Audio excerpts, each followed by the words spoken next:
Hey, what's up guys? Today I'm going to be working on a Porsche Cayenne that has some paint chipping off right underneath the headlight right here. So we're going to be working on that. I'm going to sand it down to make sure that there's no more paint chipping off of it, and then we're going to paint it and blend this bumper as best as possible to make sure that this comes out nice, because the paint started to come off right on this edge right here of this headlight on both sides of the bumper. The paint started to come off, so I was asked to fix this and then blend the bumper, clear blend the bumper, so that way this looks nice and smooth and then the car can get done. All right guys, let me show you real quick, see if the camera picks it up. Right here there is paint chipping off of this bumper. All over this area there's paint chipping off of this bumper. Same thing goes for this side right here. I don't know if the camera will pick it up. Right here, the camera picks that up, there's some paint chipping off right there. So the first thing I want to do is, I already analyzed it and I blew it off. Now I specifically blew off whatever loose paint was still left on the edge of this bumper before I started to figure out how far into this problem this is gonna be. So I blew it off first and make sure all the loose paint comes off before I start doing any sanding. After I blew it off, paint stopped flaking off right about this point right here, and it's gonna go, it started to flake off all through here and stopped right about here. So what I'm gonna be using here is some 600 wet dry paper. You can pick this up anywhere. I'll leave a link in the description below so you guys could pick up any other items that I use in this video. I'm gonna start with some 600 grit sandpaper, sand this off nice and smooth, and then we're gonna go from there. I got my 600 ready. I got a spray bottle to spray it wet. Make sure I sand it all smoothly with some water and some 600 grit sandpaper. The first thing I'm gonna do real quick before I even start sanding is put some tape on the headlight to make sure I don't scratch the headlight. Don't want to scratch the headlight. I want to keep it safe from the sand scratches, and I'm gonna tape it up real quick and then start my sanding. Now the owner of the car also asked me to take care of this little minor chip right here, which I'm gonna do. So I'm gonna fix this chip as well and the paint that's coming off of here. But I noticed that while I was sanding, a lot of dirty water was getting down here. So I'm gonna take some plastic, tape this area up so that the water comes away from that, because that dirty water is gonna mark up all these black moldings and I don't want to get that all dirty.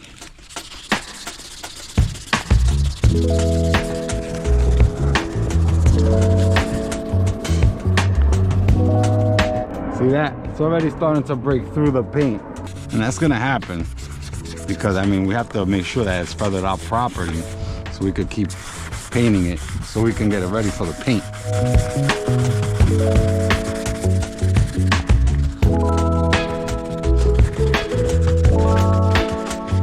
Now I still see some of that edge on there. I'm gonna keep trying to feather it some more to make sure that that edge is feathered out properly before I move on to the 1000 grit paper that I need to use next.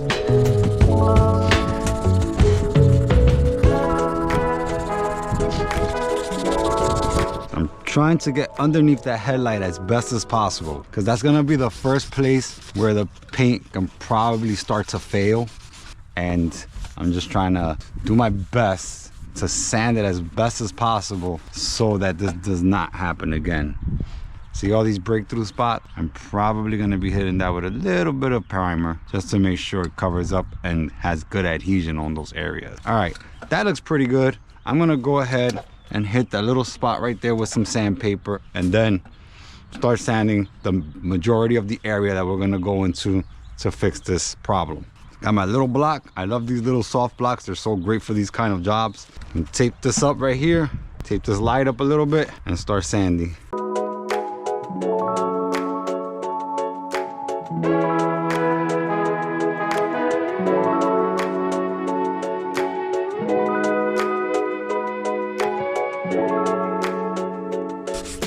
Well, that already broke through. It's still a little bit. If you can feel it with your finger, that means it's still not smooth enough. All right, guys. Now that that's sanded and that's sanded, I'm gonna switch over to the 1000 grit sandpaper and sand the rest of the area that I'm gonna paint from here to over there. I'm gonna mask up this molding right here and mask up the molding on the bottom and sand everything else with 1000 grit, even to the point that I'm gonna blend it. All right, let's get started.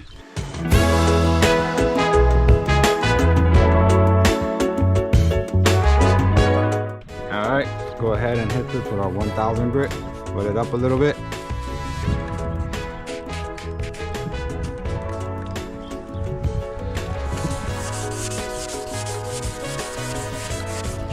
When you break through paint like this, you always want to make sure you feather out the area on the area that break through, especially the outer areas. You want to make sure that's feathered out nicely so that when you paint over it, there's not like a dimple or a dip in the paint. Even if you're going to primer it, you should always feather it out very, very smoothly. If you could feel the edges with your fingers, like if you pass your finger through the edges and you feel like a little bump or something, that means it needs to get feathered more.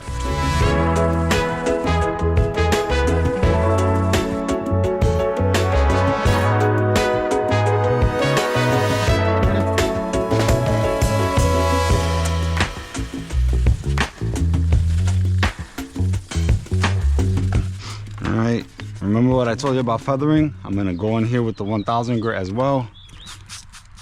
Sand all that area real good.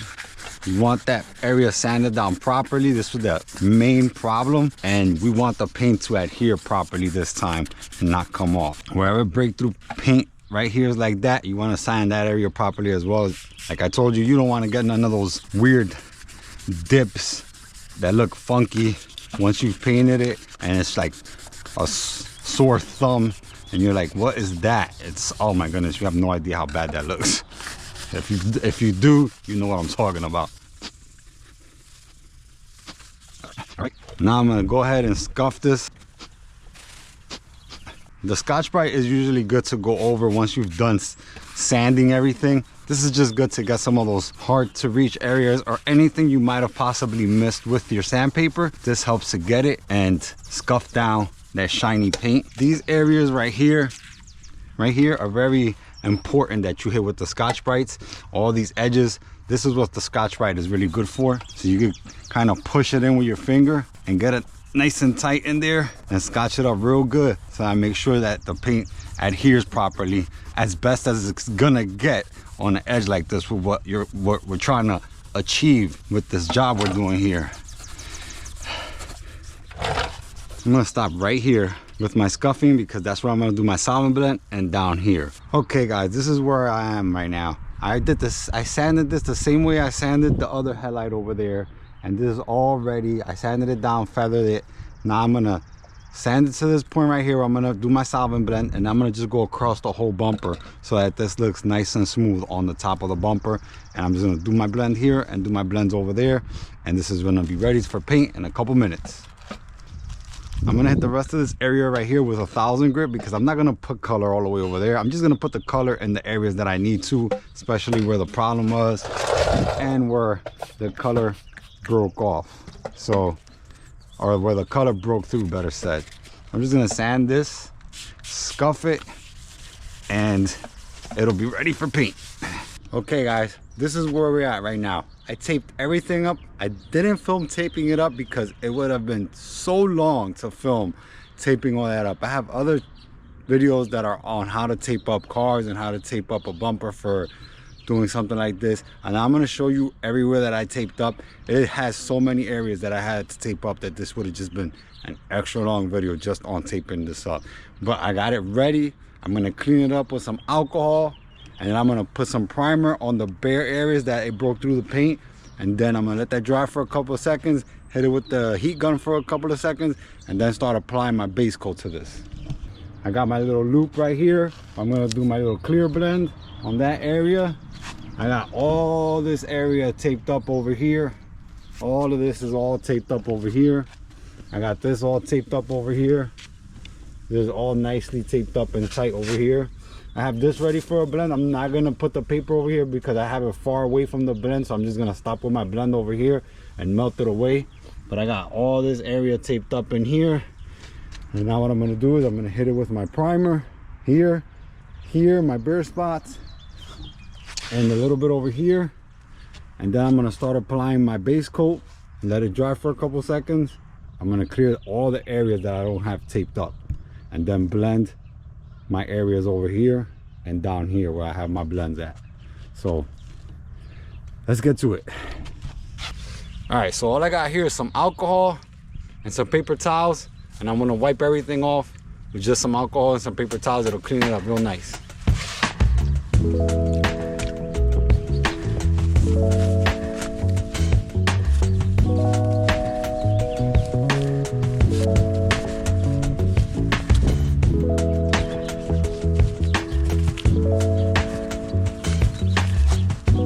Alright, the next thing I'm gonna do is I'm gonna hit it with my tack rag. This is a sticky rag. It just takes off all the little lint and debris or anything else that might be on the surface that might make the job dirty. This is a great tool to have if you're planning to do paint jobs outside or anywhere for that matter, because it removes a lot of that little stuff that you can't see.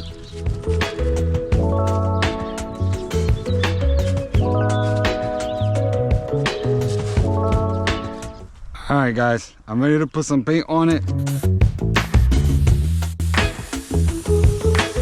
So what you see me doing here is you usually want to cover up the areas where your primer is first or where you don't have any paint. You want to cover that first before you do anything else, and I'm covering up my primer's areas before I do any of my blending, because that's the areas that you're going to need to apply most of the base coat in, and that's why I usually do first. I put at least 2 to 3 coats in those areas, and then I start to do my blend. Alright, let's heat it up with some heat on the side where there's no sun. Let the air compressor fill itself up a little bit.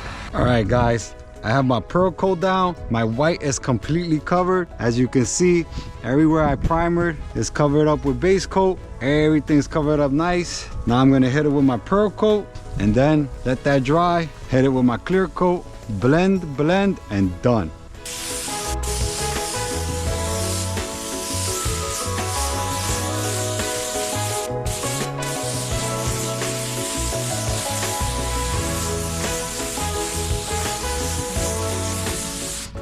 Usually it's 2 coats. I'm gonna put 1 more coat of pearl and it should be good. Okay guys, this is what it comes down to. I was in the middle of filming when I was putting the pearl coat down and I ran out of SD card space.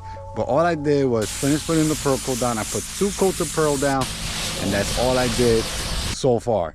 So at this point right now, everything's base coated, 2 coats of pearl. Now we're gonna go clear and blend and blend and blend.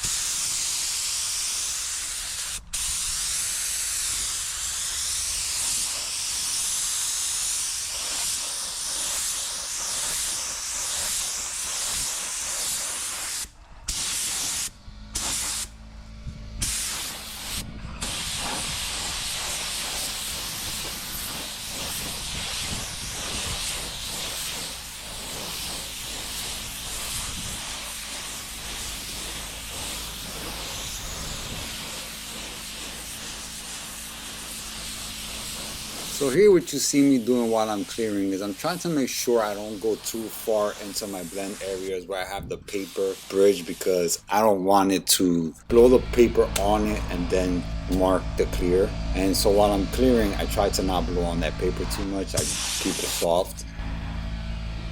And right here, I'm just actually looking for areas that I kind of possibly missed while I was clearing.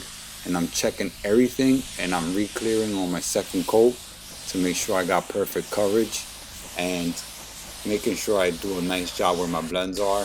You gotta make sure you keep that real consistent while you're moving from section to section. Right here, I'm getting underneath to make sure I cover underneath and just flowing with the clear, trying to keep it nice and smooth. Considering that I'm painting outside, it's, you know, a little bit challenging, but it is doable.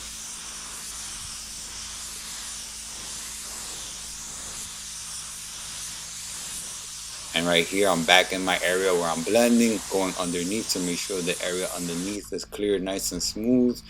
And now I'm just gonna check everything, make sure everything is nice and smooth, that I didn't miss any spots. Usually I go over it, hit any spots. Like right now, I'm hitting those spots that I might have not made it a nice even coat. I'm going underneath, checking underneath. That's good practice to make sure you do every angle. Sorry if this is making you a little bit dizzy, but this is part of the job.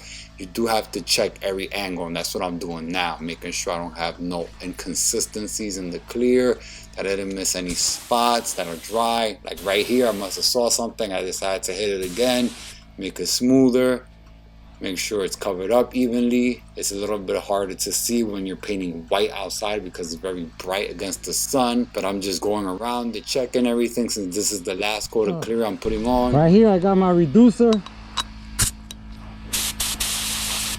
You have to spray some of the clear out of the chamber to make sure you're not spraying clear. Remove our piece of paper here for our blend.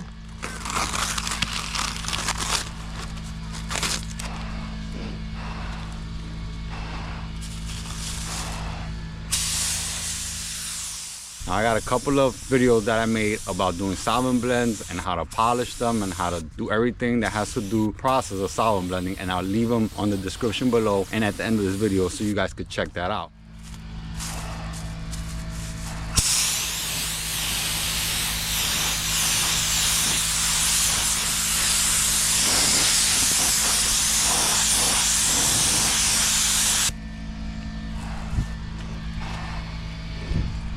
That's that blend, and then down here, move this paper out of the way.